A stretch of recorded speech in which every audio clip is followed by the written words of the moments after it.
for hoodie sweatshirts. Okay, we are thankful for keeping us healthy through this coronavirus crisis, and all the blessings that we are enjoying. It's actually countless. Yeah, we are so thankful. I am thankful for family and health. I am thankful for God's provision, whether I'm aware of it or not.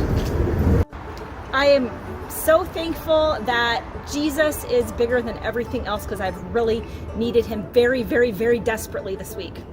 For God's presence in our lives throughout this COVID time. It's been important. I'm thankful for pumpkin spice lattes. I'm thankful for being alive. I'm thankful for sweater weather. I'm thankful for New Day. Thankful for everything.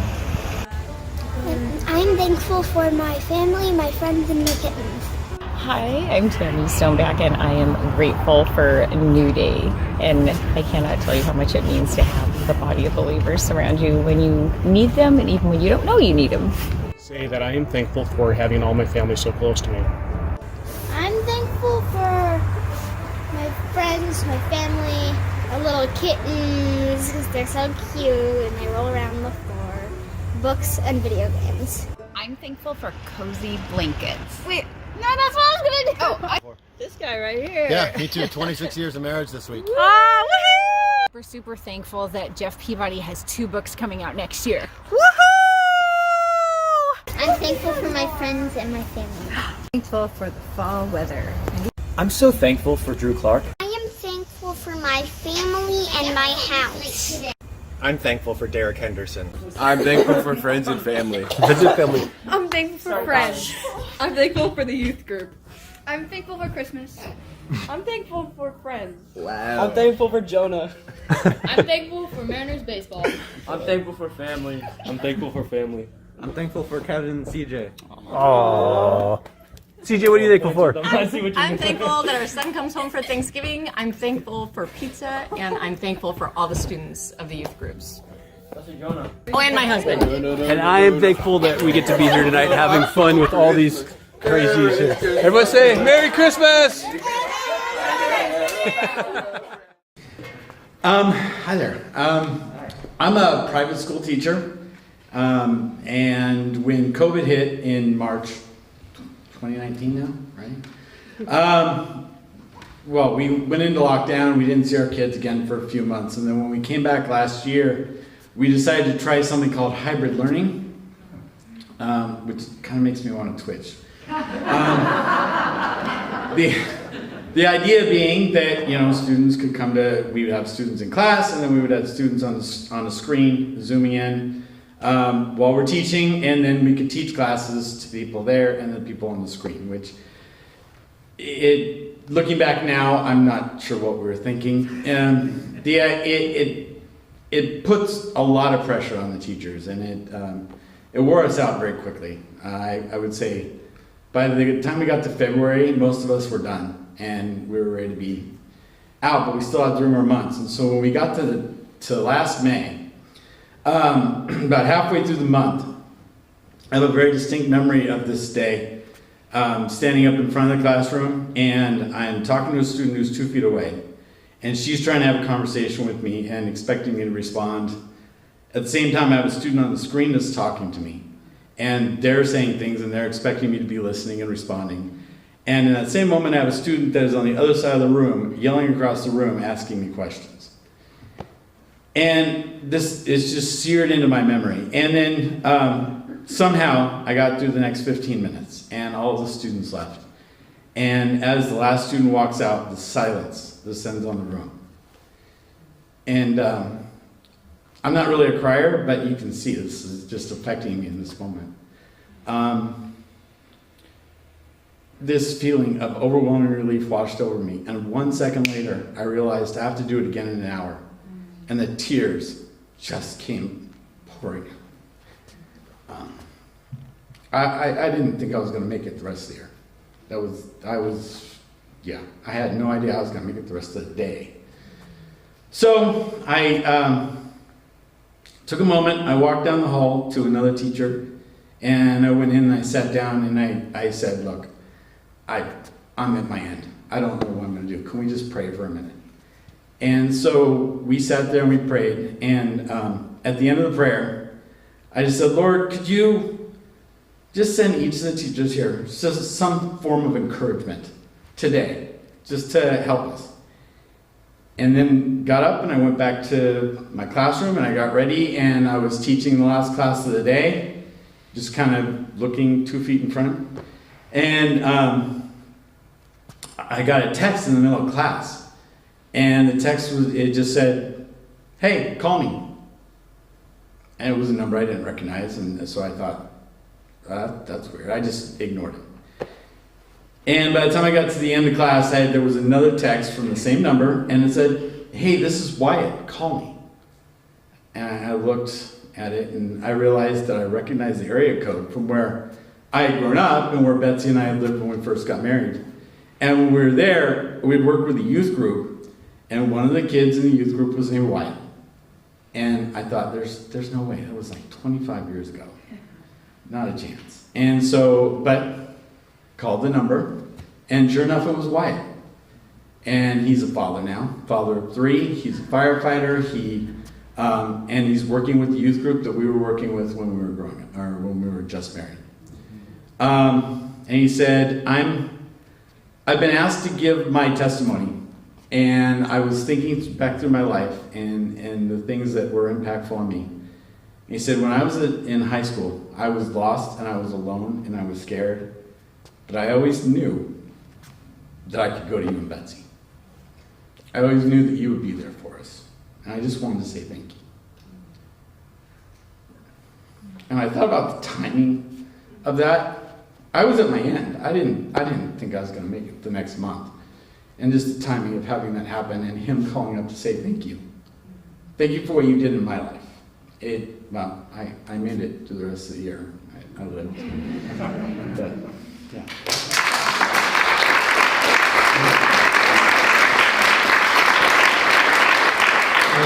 Really, that story is so powerful to me, and I just love that. Man, God's so creative in how He can meet us, and it just shows also the significance of listening to that little prompting when God tells you to acknowledge the impact somebody's had on your life. And we thought, okay, what's one very simple, practical thing we could do in this service that's sort of a 2 feet out action? And we thought, we can all take a moment to write a quick little note to somebody that's had an impact on our lives. We made it so simple for you. We put the stamp on there.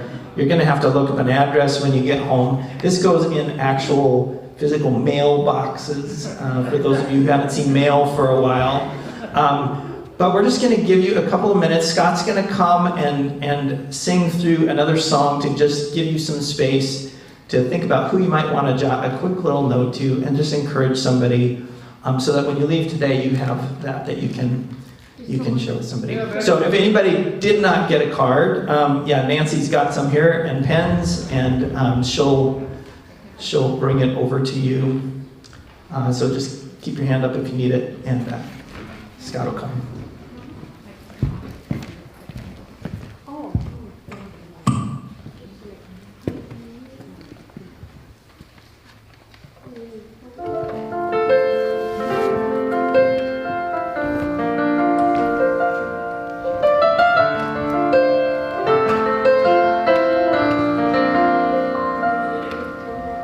If I never get to see another rainbow,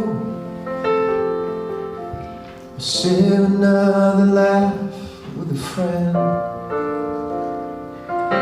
if I never stand barefoot by the ocean, or get to kiss my kids goodnight again, if I never have another prayer that's answered, have another blessing come my way. This is all I know of heaven's kindness. still have to say, you have been good. You have been good. And I'm in wonder, how could it be? You have been good. You've been so good. In so many ways, you've been good to me. You've shown me mercy upon mercy, grace upon grace, time after time. And I know all too well what I'm deserving, yet you are still so patient and kind. You have been good. You have been good. And I'm in wonder, how could it be? You have been good. You've been so good. In so many ways, you've been good to me. Suddenly it all ended, and your blessings disappeared. Looking back over a lifetime, the evidence is clear. You have been good. You have been good. I am in wonder, how could it be? You have been good. You've been so good.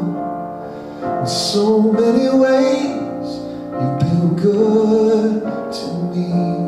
In so many ways, you've been good to me.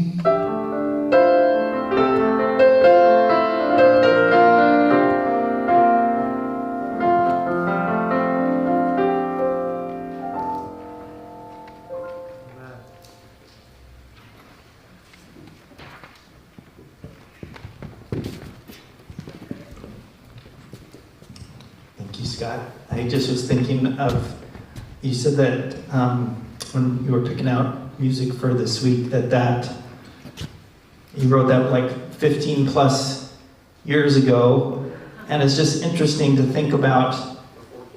Yeah, wow, before kids, you know, and go to be able to say that through all the seasons that have come since you wrote it. That's really great. Thank you for sharing that. I was thinking, I'm not preaching a full sermon this morning, so if you're anxious at the time here, I just was thinking about what I did want to share as my part this morning. And I kept thinking about this little line that Jesus had talked about when he was thankful one time, and it just kind of stuck in my brain. It was a time when he had sent out the 72 disciples to go and witness, and they'd come back and they were just kind of in awe of the experience that they'd had, and it had been just amazing to see the miracles that had happened and everything. And it was in that moment then that Jesus said this. Luke tells us, in that same hour he rejoiced in the Holy Spirit and said, I thank you, Father, Lord of heaven and earth, that you have hidden these things from the wise and understanding and revealed them to little children. Yes, Father, for such was your gracious will. And that stuck in my head going, what an interesting thing to say you're thankful for. And going, why was that something to be thankful for when it's so the opposite of how we think about how things are revealed or how we get to an answer for something. We really value wisdom and understanding and education and learning and intelligence and all those things. And so why is it such a good thing that God would do the opposite of what was expected? Because I mean, I think the classic example that I think of is from the movie The Martian, which is one of my favorite movies. I love that movie. Just it's so much about problem solving, and Matt Damon gets stranded on Mars, and then eventually makes it back to Earth. And at the end, he's lecturing this class, and here's what he says about his experience. He says, at some point, everything's going to go south on you, and you're going to say, this is it. This is how I end. Now, you can either accept that or you can get to work. That's all it is. You just begin. You do the math. You solve one problem, and then you solve the next one, and then the next. And if you solve enough problems, you get to come home. If you solve enough problems, you get to come home. That's how we think a lot of the time, isn't it? I mean, most things in life, that feels like you just do the work and you can get to the results. And so feels like if we want to know God more, if we want to hear from Him, that we just need to figure it out. We just need to work our way through it. And yet that's not how God works. Jesus says he does this opposite thing. He reveals himself to children who haven't done all this figuring and calculating and everything. And it struck me that really why that's such a thing to be thankful for is that it means grace is not a reward. We don't get it because we've been clever enough, or because we figured God out, or because we got the exactly correct thinking around our theology. A lot of times that's been my mind, that I've got to think this absolutely correctly. Because if that were all true, then that would mean we'd always have to be fighting for that, to get it just right, In order to get that from God, we'd have to be a little bit more intelligent. We'd have to be a little bit more clever to figure it all out. And so what an awesome gift it is. And so we can say thank you with Jesus for the way that God operates, that it is. He reveals to all of us, and also that calls us back to that posture of children. As I was thinking about this message,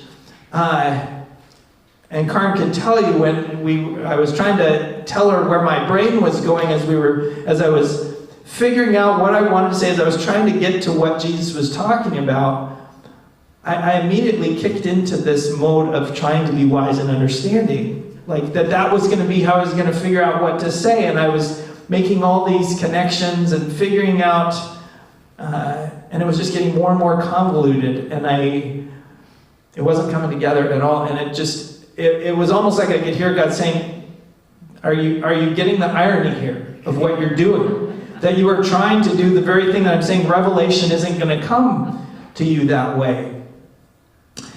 And I felt like the question was for me, well, what are you thankful for? Like, let's just, how can you shift into more that space of being like a child to receive something from me rather than to try to figure me out? Because we can do that a lot, right? Where we're trying to always figure it out. I mean, that's what we've been trying to do all through COVID, is trying to figure things out. And some things we just can't. And so I was thinking about how can I move to more of that receiving space, and what I was thankful for. And immediately the thing that came to mind was that was unique right now. I mean, because obviously I'm thankful for family and all the things that we all go to, but I was thankful for these 2 book deals. And yet, I didn't want to talk about that. Because, and honestly, in the video even, I did have a version that had Karen edited out of that. Because that, we've been talking about having hard conversations all through this series, and we automatically assume that's about the difficult things and the things that are tense. But for me, it's actually also really hard to talk about the good things.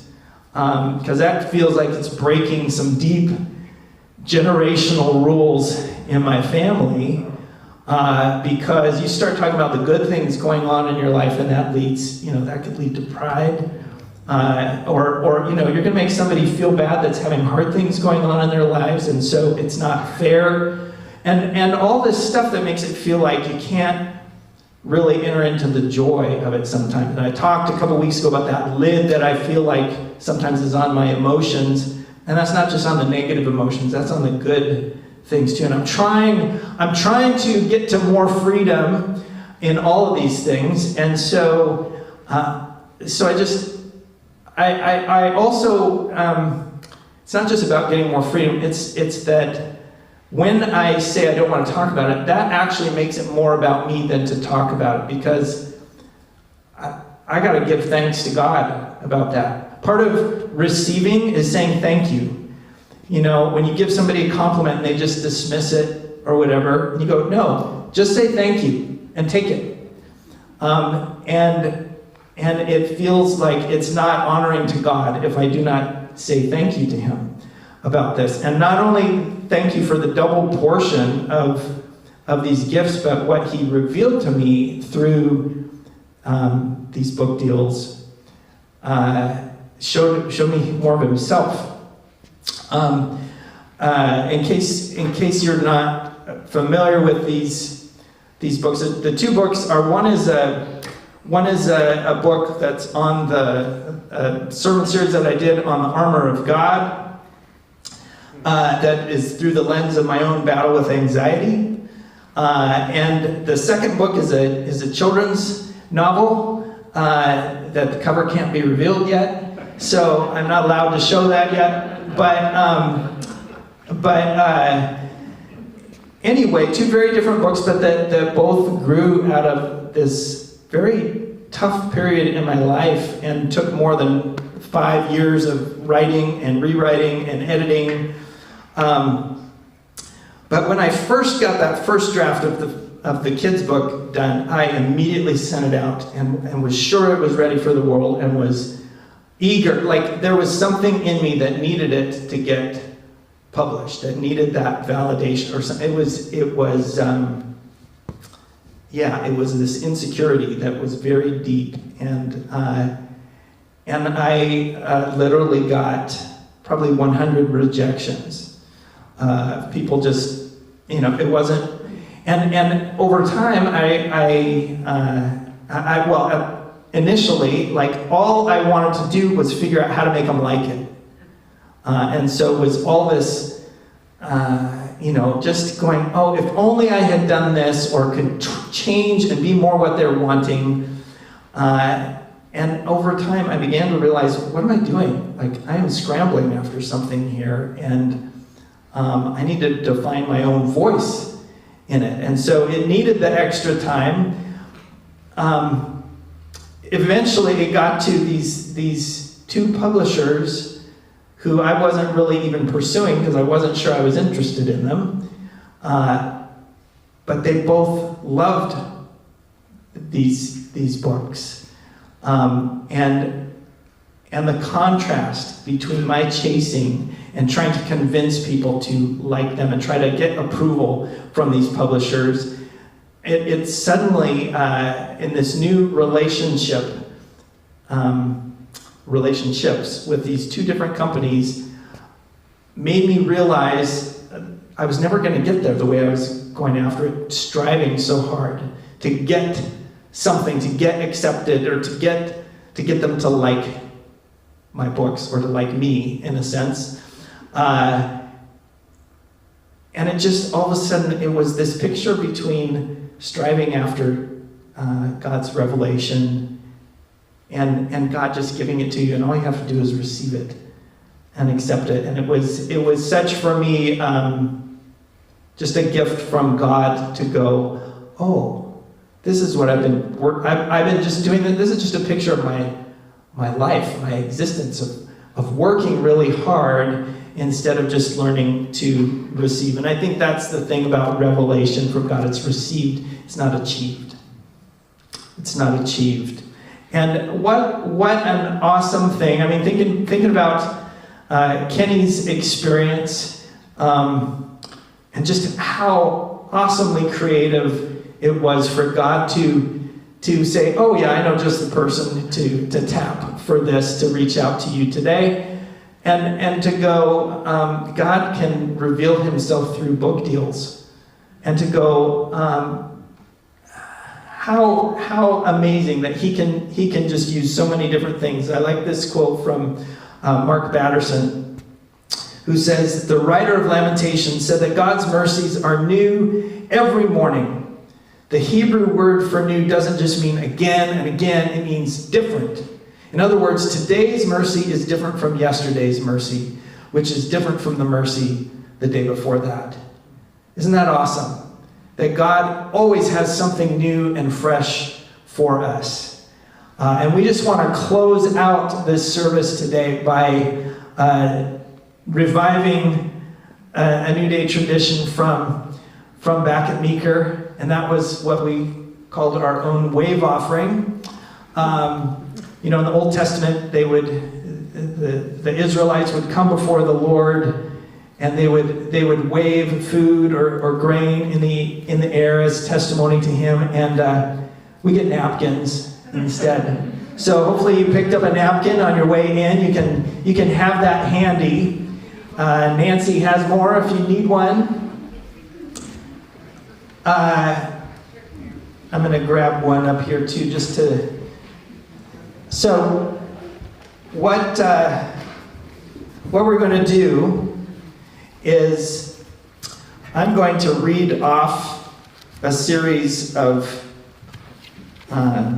things to be thankful for, and when I get to something that is true for you, you get to stand up and wave your flag. Now you can choose how you want to wave it. Side to side, in a circle, whatever. We get the added nice bonus of the sound effect of when you pop up and your chair is snapping up now. But what we're going to do is you're just going to keep waving, and I'm just going to, you just stand there, and we'll just keep adding people with more until we're all presenting our wave offering before the Lord. And I kind of like that somebody was asking about, they're not color this year. But you know, that white flag of surrender before the Lord, kind of saying, I want to lay down my striving and just say, I just want to receive this from you, this goodness that you have for me. So, here we go. If you got a new job this year, would you stand? Yes. Keep going. Yes. All right. If you got a new job, if you made a new friend this year, stand up. If you retired this year, if you started a new school, if you had a new grandbaby, if you found a new church, or you moved to a new house, or you recovered from surgery or a virus of some sort, if you came through a crisis this year, if you did something brave this year, if you grew in your faith, if you saw your church start meeting weekly again after 18 months of not meeting, we can join together. So, well, if you're not still standing, join with us and stand as we just pray. God, I thank you for all these hands reached up in the air to say back to you, we are grateful. God, you say to give thanks in all circumstances, and a lot of times where we go with that is to think of the hard things that we have to muster up thanks in the middle of. But I thank you also that we need that reminder to be really, truly thankful for the good circumstances as well. And God, we don't take any of it for granted. And we love you, and we look forward to what you have for us, even ahead in this new week. In Jesus' name, amen.